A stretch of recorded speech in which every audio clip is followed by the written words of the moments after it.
kwa ajili ya kulinda masikio yako wasiathirike na kelele, kwa sababu kelele hizi tunazozisikia kwa karibu zina uwezo wa kusababisha mpaka ulemavu wa masikio, aidha ulemavu wa muda mfupi au ulemavu wa muda mrefu. Unapokuwa kwenye mazingira ya kelele, unashauriwa kutumia hizi earplug.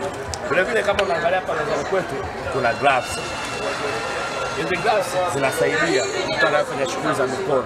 Kuna mwingine sio mchipaji, lakini labda jenzi au nani, anashauriwa simenti au kazi hizi tunazofanya zinaathiri ngozi yetu moja kwa moja. Kwa matumizi ya gloves yanakusaidia kukuweka katika maeneo salama.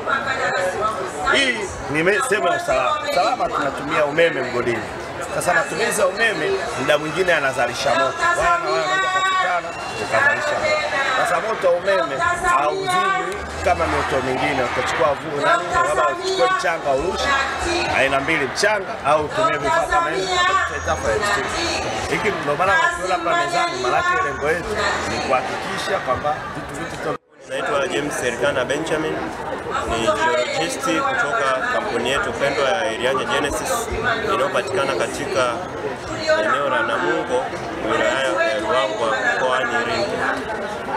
Katika kampuni yetu ni kampuni kubwa iliyojizatiti katika teknolojia za uchimbaji madini. Kampuni yetu imejizatiti katika uchimbaji wa madini ya aina tatu.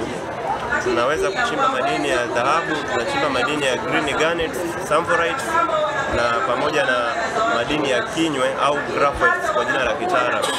Mimi kama mtaalamu wa miamba wa kampuni yetu tumejikita zaidi katika kujifunza miamba inayopatikana katika eneo letu pamoja na kuwaelimisha watu namna miamba tunavyoweza kuisoma na kuipata tunapokuwa chini mgodini, pia namna ya kuanza uchimbaji, na tunawashauri watu namna nzuri ya kuanza uchimbaji na namna nzuri ya kujifunza miamba.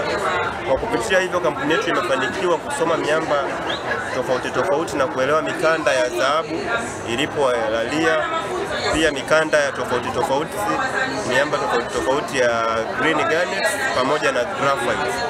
Kwa maendeleo haya ya jiolojia katika kampuni yetu tumeweza kufanikiwa kuongeza uzalishaji na kujimarisha zaidi katika uzalishaji wa madini kwa ujumla. Tunawakaribisha wadau mbalimbali wa sekta binafsi na sekta za kiserikali katika kampuni yetu kuja kujifunza na kuwekeza kwa maendeleo ya Tanzania na maendeleo ya uchimbaji kwa ujumla. Asanteni sana.